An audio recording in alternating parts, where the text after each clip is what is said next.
Lifeboat Live. We have 4 simple rules. Number 1, we don't discuss politics, ever.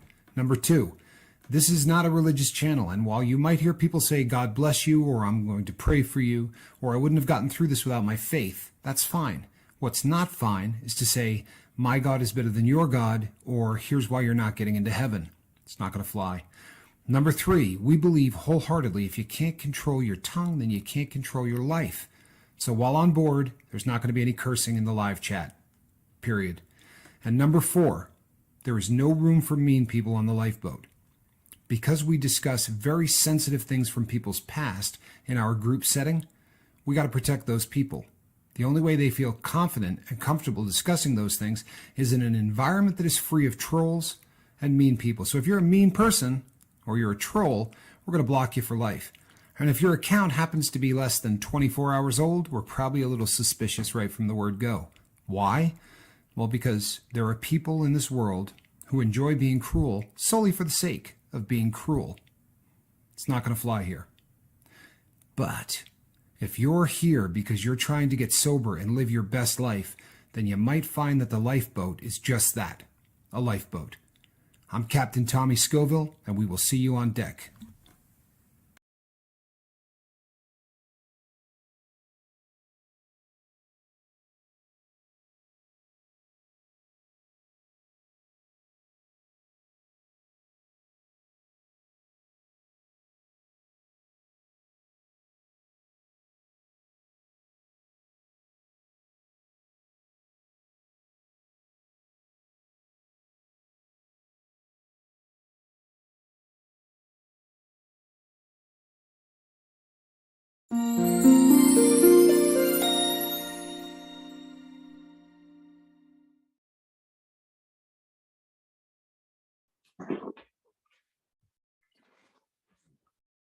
Hey everybody, I'm Captain Tommy Scoville, and you are on the lifeboat. I was wrestling with a pussycat, so if you caught that, it was cat wrestling. Yeah, she is what she is. She's a good kitty, but she hasn't got the memo about not getting treats if she doesn't sit in the basket, so that we can get a goodness gracious, what have we got there? The Noise Opera has given us a whole lot of hearts. Thank you. So people, tonight's subject matter.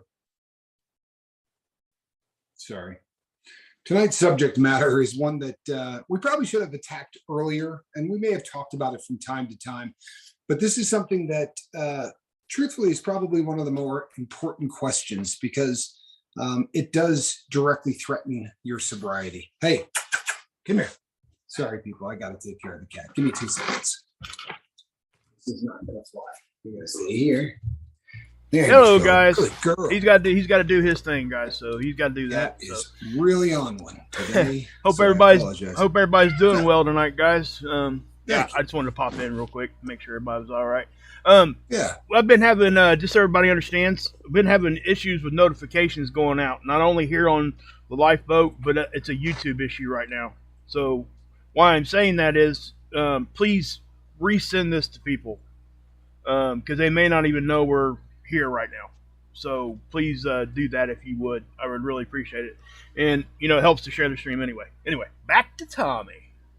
And it absolutely does help. And that's something that we appreciate all of the effort. I'm just going to shut my phone down so we don't have to hear it come. Okay. So tonight's subject matter, people, recently we've been talking a lot about different subject matters, one of which that has come up was honesty. Last night we talked about having your word be your bond, and honesty is probably the backbone of sobriety, right? We talked about so many times. We've talked about how the currency of addiction is lying, and that's just one of the things that we have to cope with on a regular basis.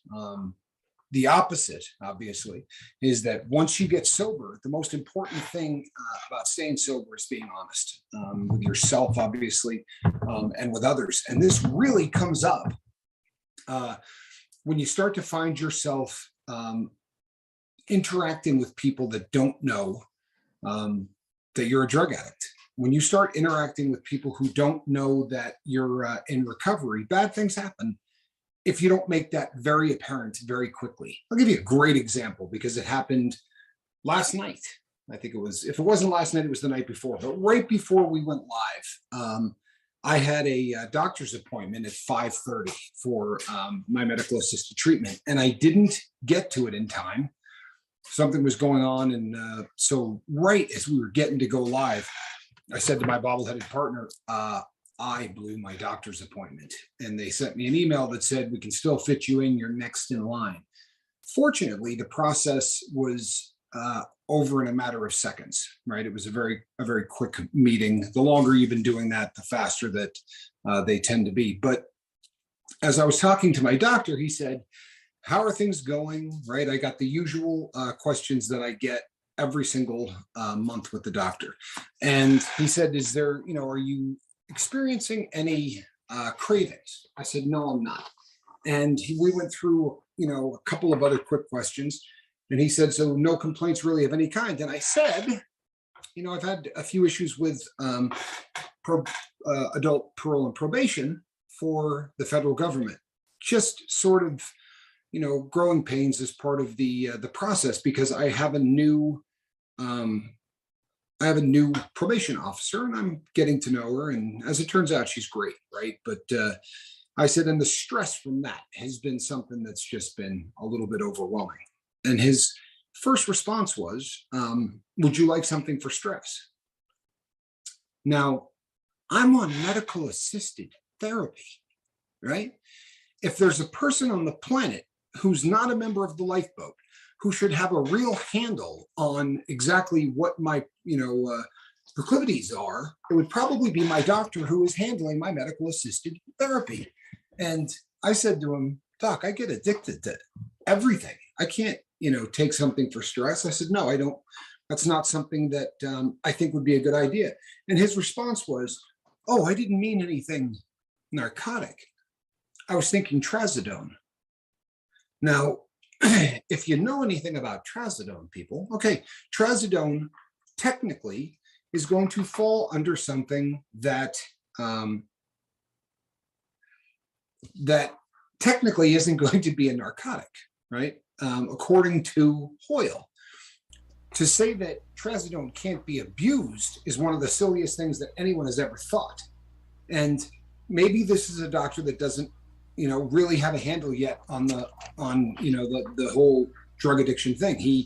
The fact that he went through a process of learning about people who have a problem with opiates may not be enough, right, to really have a handle on what's going on. But it was just one of those perfect examples of a situation where if you're not brutally honest with your doctor, this is a guy that might just write you a prescription for 60 trazodone a day.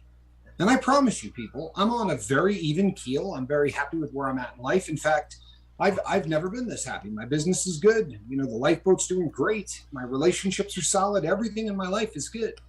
But I promise you, I can get addicted to trazodone by next Thursday. That's just who I am. And this was one of those opportunities where, and it also harkens to something that we were talking about yesterday, where, you just get so used to the dishonesty in your life that, I'm not going to lie to you, my first thought was, well, damn, having a bottle of trazodone around wouldn't be a bad thing, right? I mean, if I find that I can't get to sleep or whatever, it might be nice just to have 60 trazodone laying around.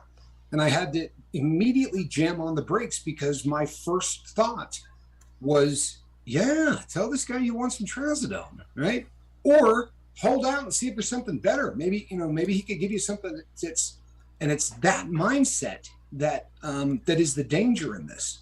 Now, that's one example, people. And I know that my bobbleheaded partner has shared on the channel that, he went through some pretty horrific medical, problems. If we go back, say, 60 to 90 days, somewhere in there, he was doing the radio station Fever for, I don't know, about a month, right? Yeah, it was a long time. Yeah, the 103.5. It cracked me up every time. The temperature that he was exhibiting sounded more like a radio station than it did a temperature for a human being. And then aside from that, there was some stuff with some kidney stones. But their first response was, well, let's dope the hell out of them, right? This is a very painful thing on the list of things that can happen to men. This is at the top of the food chain in terms of being very, very painful. If you understand the concept, people, it's like peeing out broken glass, right? So this is a really hard thing on a guy. And, you know, we talked about it. And again, like we talked about last night, I said, hey, you weren't tempted, were you? You know, and we have those conversations, you know, we watch each other's backs. And, but this is just the kind of thing that comes up a lot. You know, we take for granted that life can be going great. And the next thing you know, I mean, one slip up at a doctor, I'll tell you a quick story. I got out of prison, not this time, but the previous time. And as I've, you know, told everybody on the boat, I was married to my defense attorney. And I got out and life was good. And people, I was cruising along and things were going pretty well. And I had an ischemic stroke, right? There are two types of strokes. One is ischemic and the other is hemorrhagic. In an ischemic stroke, just imagine a hose that gets plugged but doesn't explode. That is an ischemic stroke. So what happened is the blood in my brain sort of backed up before it could finally push through. And during that backup phase, I lost consciousness and part of my face drooped and all kinds of really bad things happened. And I remember being in the hospital and the doctor came in and said, it was a nurse actually at the time, but came in with a syringe. And I said, what is that?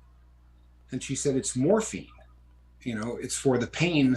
It was one side of my body was basically on fire. And I said, I can't take that. And she said, well, I promise you there's nothing else that we can give you that's going to do as good a job. She said, do you mean you're allergic? I said, I mean, I'm addicted. You know, that's like giving me heroin. I said, and even with one side of my body not working, I will figure out a way to crawl out of here to go get more of it. Like, you don't know who you're dealing with. And this is a true story, people. My probation officer steps into the room and he had been sitting in the hallway and he said to me, listen, you know, you don't have to fight through this pain, you know, get this and then we'll work through the process. And if you've got to, you know, go through some rehab or whatever you got to do, but I don't want you to be in pain. And it was like a permission slip. And I knew, people, I knew what was going to happen. There was that brief second where I saw my life passing before my eyes, and it was me going back to prison, and it was me doing all of the stupid things that I had done in my life up to that point. And yeah, sure as hell, right? I said, yeah, go ahead, do it. And they put that in, and I rang the bell, and a few minutes later she came back and she said, is everything all right? And I said, that didn't do it. And she gave me another shot, and then she gave me a third. And about the time the third one kicked, I was right where I wanted to be, high on heroin. And, you know, I had a permission slip. I knew that, you know, so I milked it. You know, I got a very, very serious prescription for pills to take home and the permission slip, so that when I went up and failed the drug test, it was all okay because I was failing it for opiates and I had permission to fail it for opiates. And people, that was it. There was no chance of me getting sober. There was no chance of me getting back on the beaten path. So for me, you know, I'm to a point where unless I've got a limb that has been, you know, hanging off, or I have been run over by a vehicle. And I mean, if the pain is so bad that I literally cannot live, then obviously I'm going to have to take pain meds, but I can't take it for any other reason. I know exactly what will happen. And when I say this, I think, you know, maybe sometimes it just sounds like something that somebody says, but I can't take it. You know, it's not something that I can do. And because of that, when I meet a doctor, the first thing that I do is tell them that I'm a recovering heroin addict. I mean, I don't care what kind of doctor it is, people. I don't care if I go in to see a dentist. You know, whatever kind of doctor, if I'm seeing a chiropractor or a massage therapist, you know, one of the first things that I will tell them is, you know, I'm approaching my 7th year of sobriety from opiates, and I cannot have them in any way, right? And then I went and did a little bit of research. So I know the things that I can take, right? If I'm in pain and I get, you know, brought into the hospital and they say, well, we're going to get you some morphine. I say, how about Toradol, right? Why don't you bring back some Toradol? And they will say to you, Toradol is not really a very strong painkiller. You're right. It's absolutely not a very strong painkiller. However, I can't abuse it, and it's not going to get me high. Now, it will cut down on inflammation, and I know that inflammation is one of the things that cause pain. So let's just try to cut down on the inflammation. And if I have a very uncomfortable day, it beats the hell out of 7 years in prison, right? And the next one won't be 7. I don't get another 7-year ride. If I go back to prison, it's going to be for the rest of my life. I mean, I am according to paper, I'm a habitual criminal offender. They're not going to give me another break. So for me, where I am in my life, there's nobody in the medical community that isn't going to hear about my problem instantly. And you think to yourself, well, if you're going to see a psychiatrist, the psychiatrist could write me a prescription for Valium, right? I'm not addicted to Valium. I will be. I promise you. I'll be addicted to Valium just as soon as I get a prescription for it. The same way I would be addicted to Toradol. And I'm not saying that's everybody, but that's me, right? And self-awareness is what's going to keep me on the straight and narrow. I can't take anything. I can't. Every once in a while we have somebody that will come on here and they will talk about how, there's a great drug that you can get at the head shop that is going to help treat with whatever. I don't care what it is. I will get addicted to it. That's the nature of me, because it's not about the substance. It's about the fact that I spent so much of my life not coping with things by the use of chemicals. I used chemical agents as a coping mechanism for everything: good days, bad days, in between days, times when things were great, times when things sucked, times when things were normal. Anything that was going on in my life, I liked to drug myself. And that's who I am. And once you become aware of that, your job, if you really want to stay sober, is to make sure that anyone that can accidentally hand you a prescription that you're going to get addicted to needs to know that you have a problem. I promise. That's the way you get around that, is with brutal honesty. So that takes care of the doctor part of this. Now, this next one gets a little bit more complex, right? Because when you go see a doctor, in theory, the doctor's not allowed to share anything you tell them with anyone else, right? In theory, they can't even go home and say to their loved one, boy, had a guy in today, YouTuber. Guy said he could get addicted to anything. Well, in theory, those conversations aren't supposed to happen. And most assuredly, they're never going to happen to your employer or your anybody, right? They don't share that. There is a confidentiality that that is part of the relationship that you have with the doctor.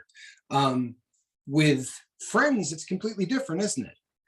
Right? If I say to a friend, hey, I'm a recovering heroin addict. I went to prison, and this is what I went to prison for. And, I don't ever want to get back to that place. Well, there's a damn good chance they're going to tell every single person they know. There's something fascinating about knowing someone that robbed a bank. And for whatever reason, people love to share that information. I know damn good and well that if I tell somebody I robbed a bank, before the day is over, they're going to tell 7 or 8 people. If I tell them I robbed more than one bank, they're going to tell every single person they know. And if I tell them my entire criminal history, it will be the talk of the town for a very long period of time. So you kind of have to weigh how much information you want to give out to friends.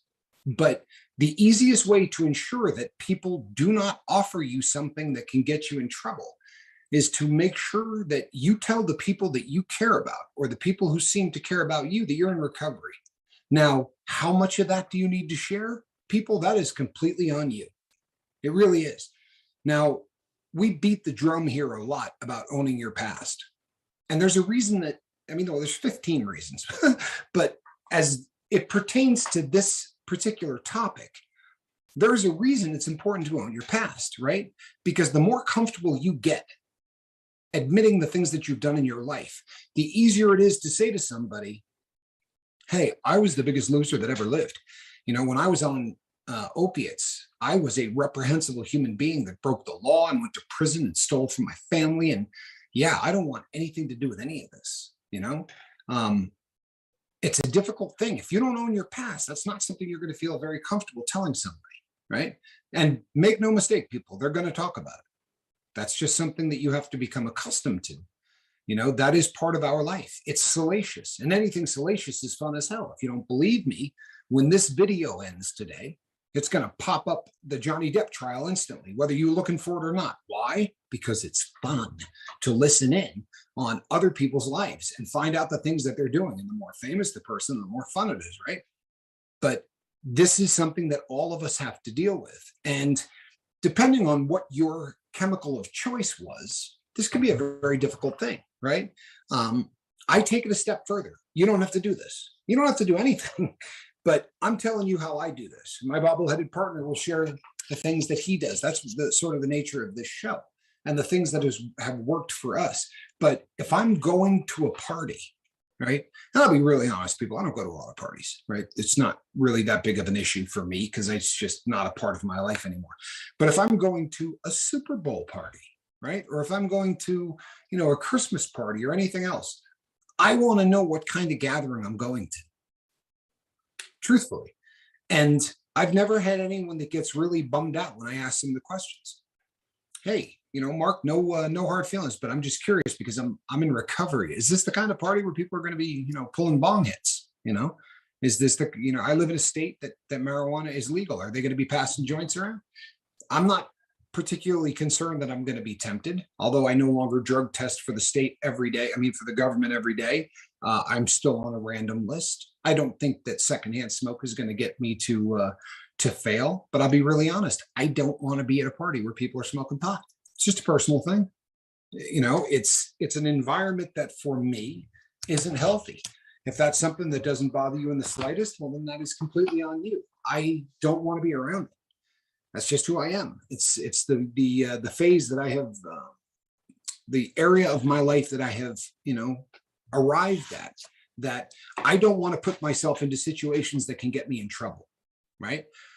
And I think when you get old enough and you've been in this kind of a life for a long enough period of time, when I was in the halfway house, I was working at a shipyard, and there were 4 of us that threw in on an automobile, right? Not allowed to have an automobile, but it's a 2.5-hour ride, 2 cabs, a bus, all of this to get to work. So we pitched in and someone dropped a car off and we would park it around the corner. We didn't go partying. We didn't go out. We jumped in the car. We went to work. It did buy us a little extra time if we wanted to, go shopping for clothing or do something like that. It was a real treat, to have the ability to get there fast. But one day as we were getting ready to leave, the guy said, hey, I have made arrangements and we're stopping by this place that there's going to be 4 or 5 girls there. And, we're just going to hang out for 3 or 4 hours. And, none of us had been around a woman in a decade, so this was very exciting stuff for the other people that I worked with. And they said, yeah, they're basically ready to party and this and that. And I said, hey, I'm going to take a cab home. And they looked at me like I was insane. And they're like, dude, maybe you didn't hear us. There are going to be girls at this house, right? And I said, no, I heard you. And I'm not going to screw things up for you. I will go and stay at the Starbucks right by the halfway house until you guys are going to be arriving back. And then I will meet you so that it looks like, and they're like, well, you can go, even if you don't want to come in, you can wait in the car or whatever. Here's the thing, people. After enough years of screwing up, I've seen this show every single way it can end. And in my head, I knew that this would be the day that a neighbor called the cops and said, hey, the noise next door is too loud, or there's somebody there with a warrant for their arrest. I don't have to be doing anything wrong. They can come in and say, just till we sort this out, let's all head down to the police station, right? And then try explaining that to the halfway house. So you were at where? People, it's all completely up to you. But once again, as always, if you wait to make the decision on what you're going to do in this situation until you're in the middle of it, you're in trouble. I'm not saying you're going to use. I'm not. But many times it can be the start of a relapse. And you think, the hell is he talking about? Well, we've heard so many stories, right? You say, well, I was there, and you know what? They put lines out on the table. 5 or 6 guys snorted it. I was fine. I said, nah, do what you do. I'm not doing any of that crap. No, I'm good. They were doing bong hits in the corner. These guys were doing coke. That was even on some pills. And I said, no, I'm good to all of it. So I know I can be around it.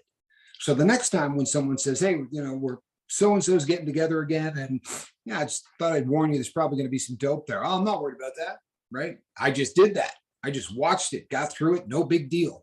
And then you go and you get a little bit more comfortable and a little bit more comfortable. And then one time you say, man, I've got through this 4 times. I could take a hit, right?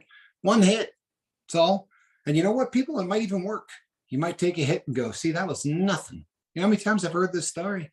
A guy that said, after 15 years of being a hard alcoholic, drinking every single day, I know a guy here in town, and he's very open about his story. He's the gentleman I was telling you about that is starting that app that's so fantastic to help people get sober.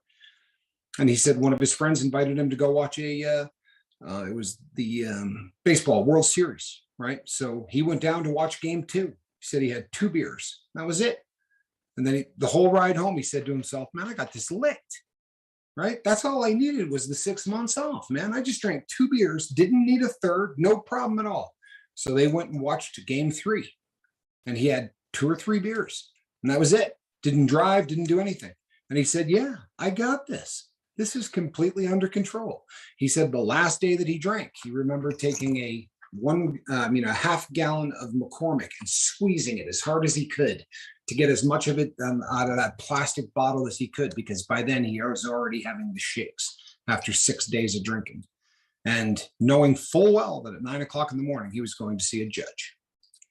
And that's just the nature of what it is we are, people. That's the nature of who and what we are. You understand? Our illness, our affliction, our disease, whatever you want to call it, is insidious. It's patient, and it's waiting for you to make that little mistake, that small little mistake. And it's smart enough to go, well, we won't ruin him today, right? Today, we'll make him think he's got it under control. Today, let's just let him have a couple, right? Let him be around it. I told you the story 100 times.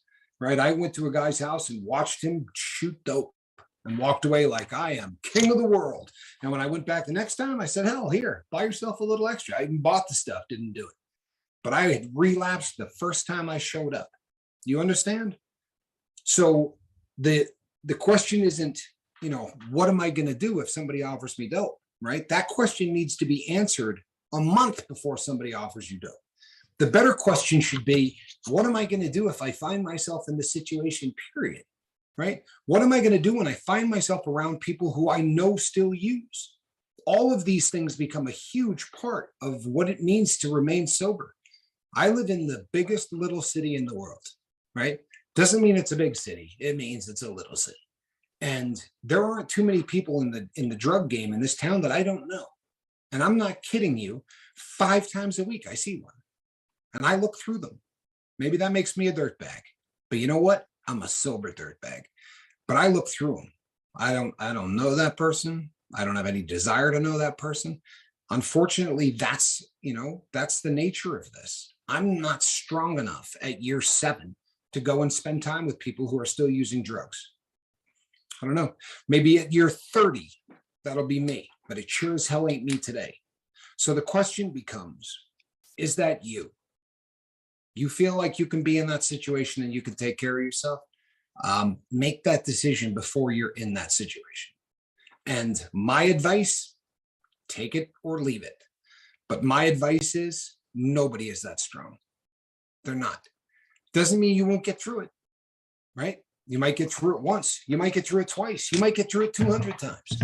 But get yourself accustomed to hanging out in that kind of a situation and see what happens. Yeah, I got a story I can share here too, real quick, if you want me to. Please. You mentioned about my kidney stone and all that stuff going on when I went to the hospital, a few months back. Guys, listen, that's the first thing they did. They came in and tried to give me opiates. And I've been in recovery long enough, and it's almost, for me, it was like a reflex.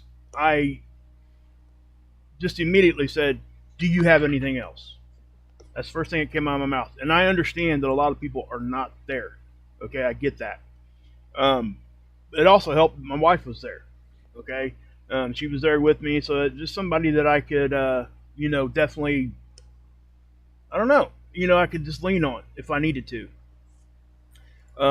But again, I went in there and I had this massive pain. My blood pressure was way up. And I'm saying this, and please stay with me here for a second because I got 2 points to make on this. That, I pushed back at the doctor to not give me opiates. What did that do for me? Well, it let me know that I was still in the right headspace, even though I was in massive pain. Okay. But it also let that doctor know that I was not in there drug seeking. Right. That's a huge, huge hurdle all of us have to, try to get over. But that's just what's going on. And the more you can, and the more you say those things to your doctor, the better off you're going to be, because they're going to trust you. And so let me say this, because she looked at me, she said, "Hey, your blood pressure is not going to come down until your pain comes down, right?" And I said, "Well, I want, what was it? I think was it Toradol? Ain't that what they use, right, Tommy?" Yeah.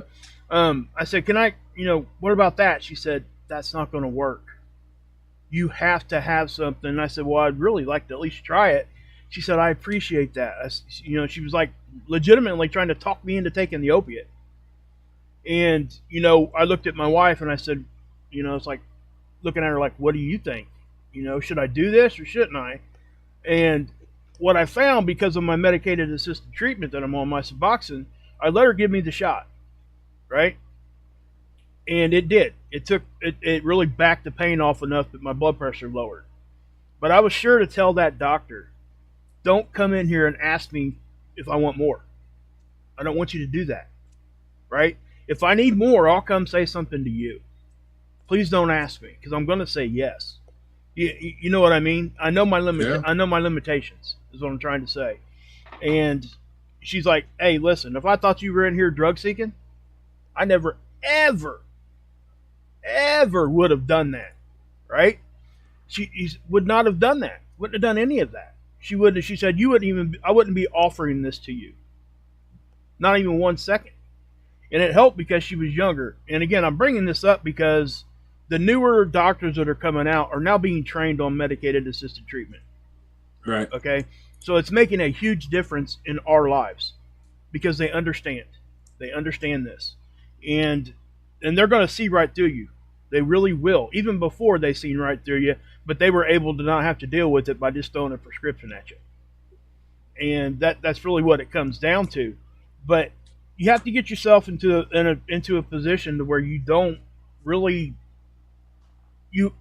even though you wanted to say, "Give me all you got," if you can get yourself to a spot where you can be like, at least your initial reaction is there anything else we can try? Even if you didn't mean it. You know what I mean? It's, and again, I understand that I've been in, recovery for a long time, and most people that I'm talking to right now probably are not there, right? But when it comes to the friends, we have, if they're a true friend, first off, they're probably going to understand that they don't need to be asking you that. So if you think they're a really good friend, they're going to know your story, right? So how good of a friend are they if they're really going to actually ask you, "Do you want some of this?" You see what I'm getting at there, guys? So please just understand that. That whole doctor situation. And I say that because there are instances where, even though we're addicted to stuff and we're really, we're in recovery going really strong, there are those few circumstances to where you're going to have to let them do that. No choice. No choice at all. And for like an interesting point too is I remember you that day, and the part of the story that, I mean, I don't even know how aware maybe even you are, but Mark was messed up from that drug, and I don't mean that he was high, like, he was going through it. There was, I remember having a very long conversation about, you were going through guilt for taking this. And, I remember going, "Did you get high at all?" You're like, "Of course not." I'm like, "Well, what are you doing?" There are times, people, where there's just not getting around it. The question becomes, is this that time? Because more likely than not, we fall into old routines, and our old routine is always, boy, do I need this, and boy, do I need it now. And just in case I forget, and then Mark, I'll let you finish. Tommy Bird, it's a huge deal, brother. It's a huge deal.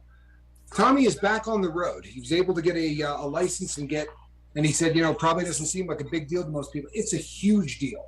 Most addicts lose that right and lose that ability. And I remember what it felt like to get that back. That is such a step in the right direction, to being just an upstanding citizen and part of the normal world, air quotes, normal world. No, man, I'm proud as hell of you. Don't sell yourself short. We do that all the time in recovery. I know it's not a big deal. No, the hell it is. It's a big deal. It's a huge deal, man. Huge. Congratulations. That's awesome. For sure, man. That really is. I mean, I'm glad you stopped me on that, because Tommy, that's awesome, Tommy. And if you guys didn't see that, I figured out how to put comments up on the screen so you guys can see, like, when we go back and we were like backtracking a little bit. So, yeah, that's awesome. I hope you guys, it'll help you guys kind of follow along where we're at and what we're talking about, and it just makes things look makes it easier. That's all. Anyway, love it. Thank you, Seventh Son, and that's a great quote too, by the way. Yeah, and our new philosopher. Exactly. Actually, guys, check this out. Okay, I'm gonna hit this because it's supposed to give us a special one if it's a super chat. Let's see what it does. All right. Is it doing anything? Yep. It gave him a gold thing underneath his name.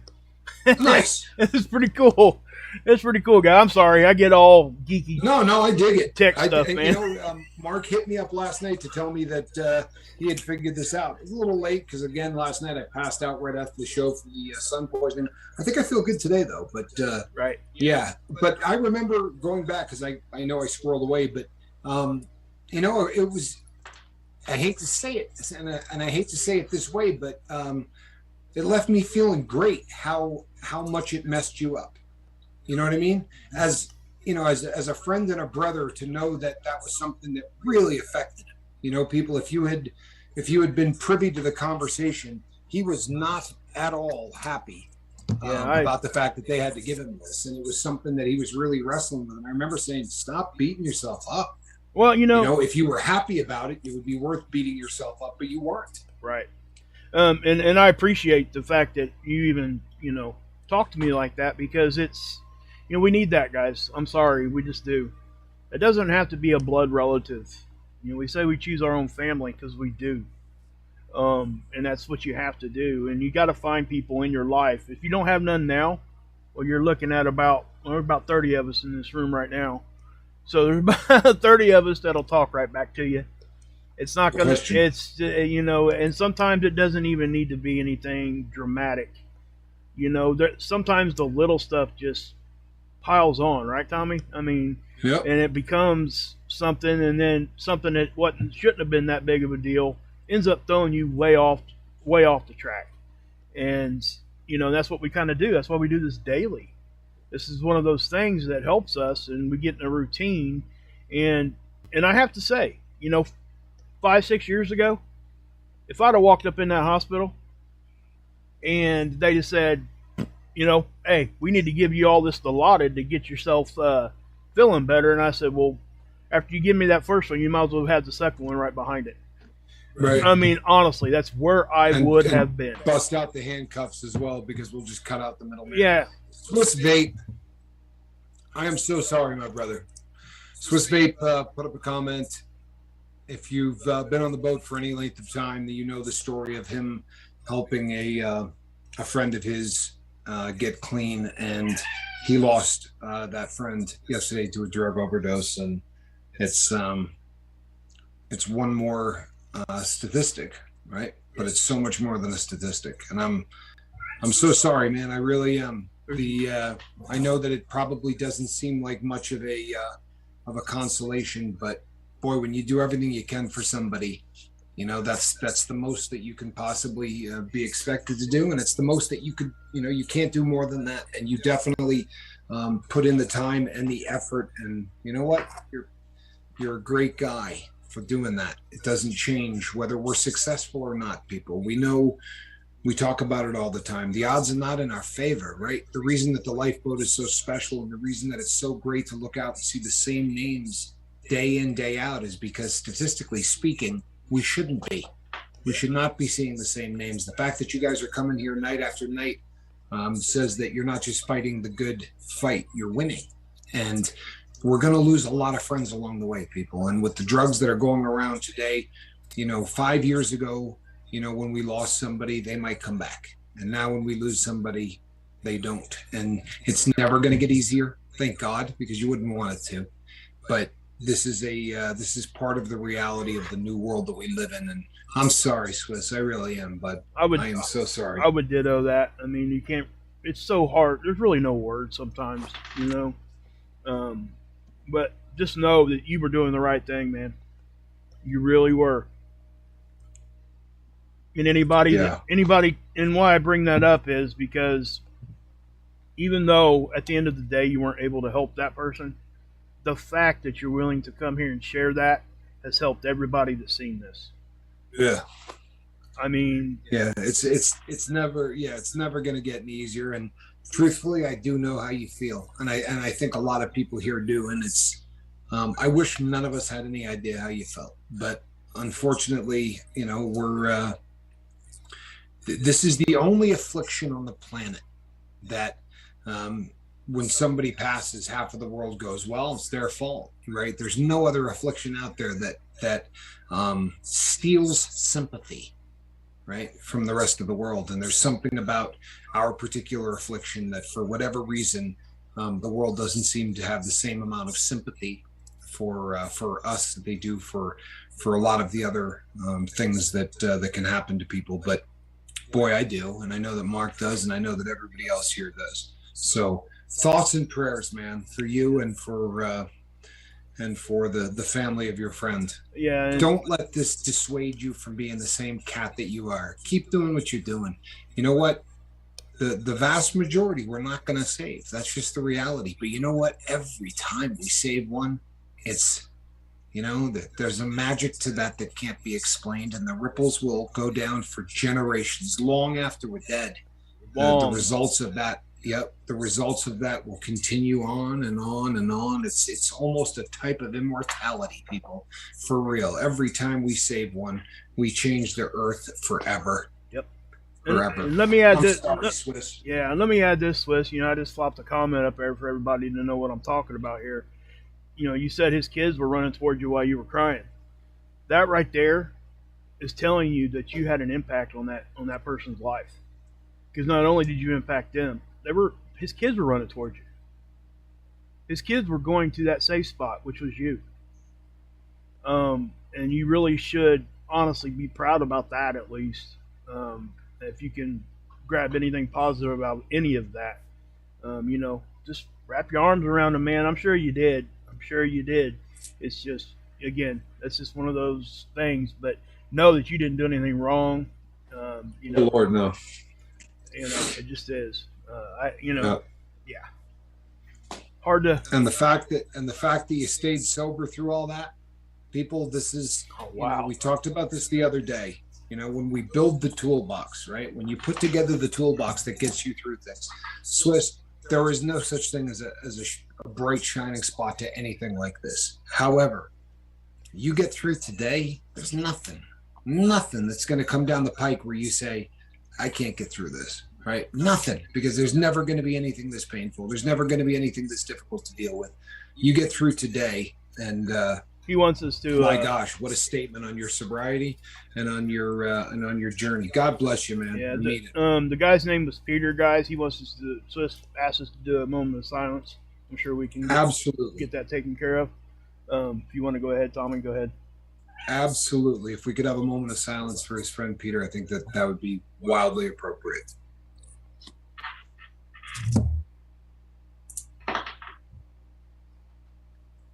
People, I wish we never had to do that ever again. And I wish that this was not a part of our journey here, but it is. And it's unfortunately a regular part of our journey. But you know what?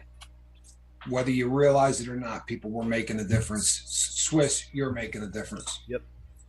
We, as Mark said, we're not going to win every one of them. But you know something? The act of trying has made you a better person. The story that you came and told everybody here has affected literally every single person who heard it. Again, I wish this is the last moment of silence. I wish that there would never be another show where we have a tie on, but the nature of what's going on in the world. And this is why about once every 2 weeks we do a show where we just go on a rant, and it's because outside of us, there just aren't, and I don't mean myself and my bobbleheaded partner. I mean us as in the people that live this world and have been a part of this world.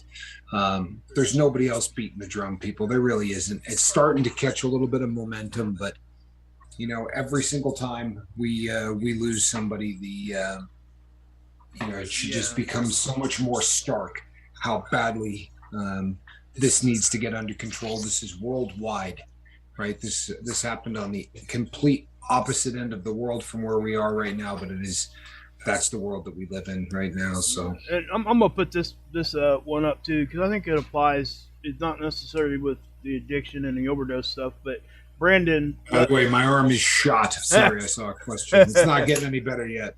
I blame Alex. Anyway, guys, you guys can read that. It says, after Brandon posted that, after what happened in Texas, I'm glad I had therapy the day after, because I would have been in even worse shape. And I think a lot of us felt that, right? I mean, we came here and talked about it, and and we're not going to get into that subject because that's definitely a very, very big one, and it's not something that we're going to do because it's just not what we do, right? I mean, we handle sorrow and we handle mourning and all that because it does apply to our addiction. But that oftentimes when we have these big national events, it becomes a political thing, and we just don't want to do that, I don't think. But prayers for everybody there and the horrific thing that happened down there. But back to, sorry I just wanted to make sure everybody's seen that.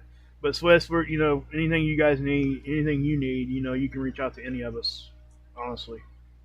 I don't care if you just want somebody on the other end of the phone. It doesn't matter to me, Oh, and let me say this too, guys. I'm going to do this for my brother Mark Fires real quick. He's posting a video tonight.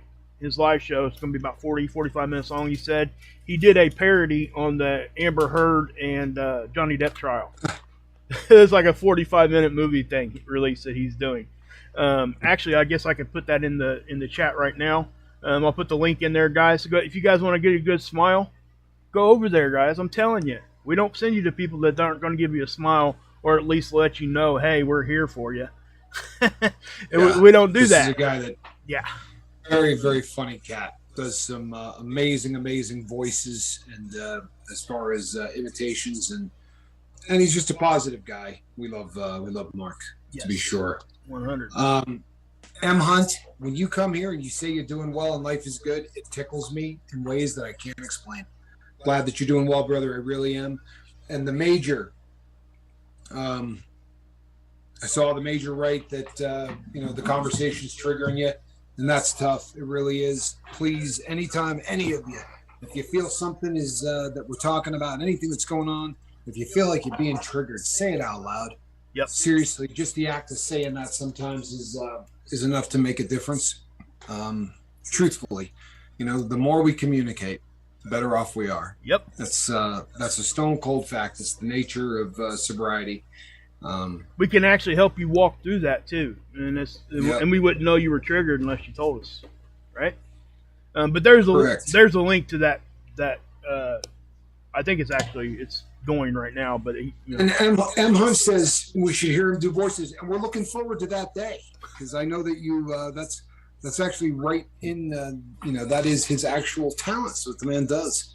Really looking forward to the day where we do that. Come on, guys. Smash that button. Chris says to. You better hit that. He's going to come down from Canada and start whooping some tail. Yeah, you really don't want to mess with you definitely don't want to mess with the Canadians. Hey.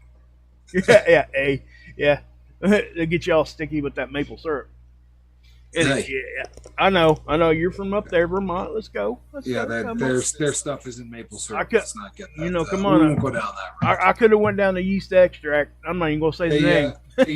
They did, however, give us hockey, and for that I will give them credit. That's an awesome sport, by the way. It really is. I like watching. It really is. I used to spend a lot of time watching minor league hockey. Believe it or not, I lived in when I lived in Salt Lake. I had season tickets, and I would go and watch minor league hockey, which is just some of the most fun you can ever have. Yeah, yeah. I mean, let's just face it. If you don't understand the sport of hockey, at least you get to see a boxing match from time to time. Correct. In fact, usually what you see is a good fight, and occasionally a hockey match will break out. Yeah. Caucasian Sasquatch. Welcome. Yep. It's a name I'm fairly confident I have not seen before. Never. But yeah, it's always good to see new people here. That's an awesome avatar. Do you see a Sasquatch? That's an awesome avatar. I like that avatar. Pretty cool looking. It's a blonde gorilla or a monkey or something. Sasquatch. Yeah, no, that is a cool It's a Sasquatch. Yeah, it's a Sasquatch. Duh. The American Justice of Texas sent him. Excellent. Well, we're really glad that you're here.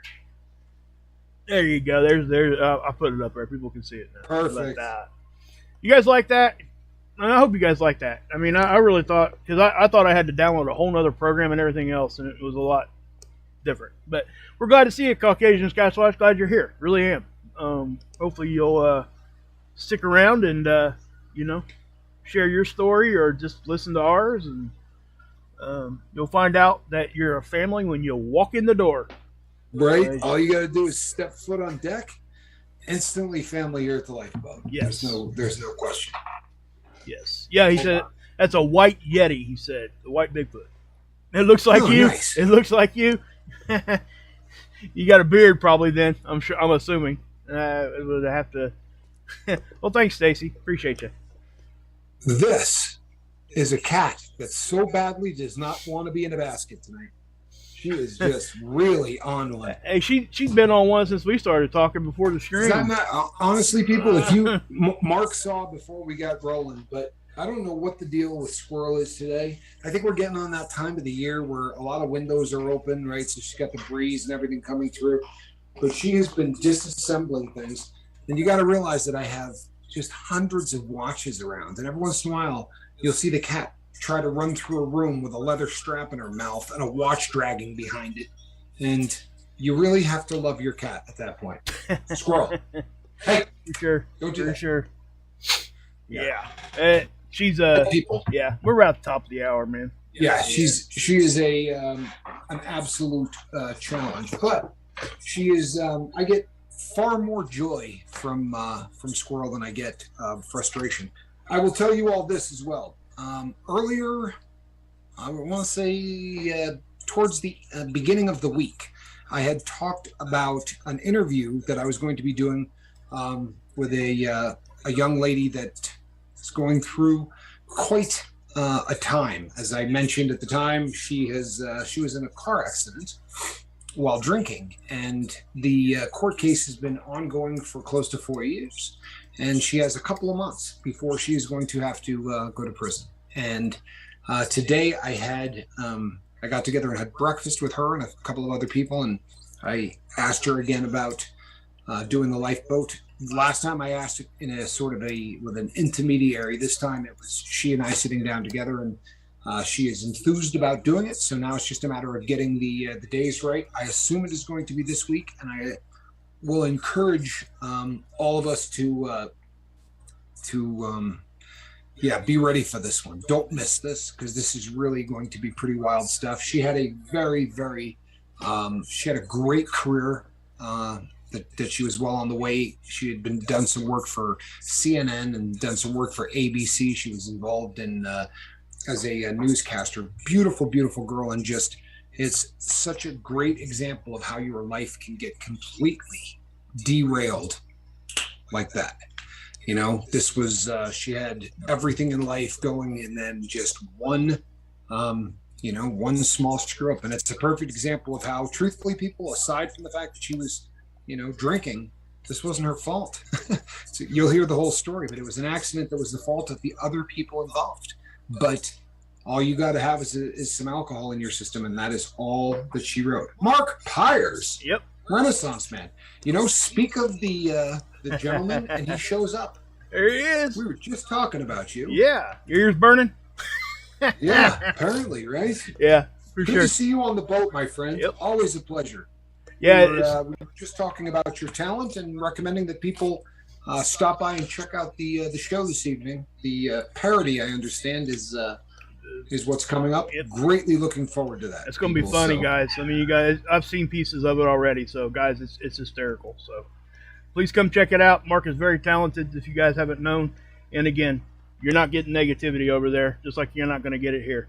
So we will be back 23 hours from right now. Same bat time, same bat channel. Between now and then, people, reach out and try to save somebody, right? It's what we do.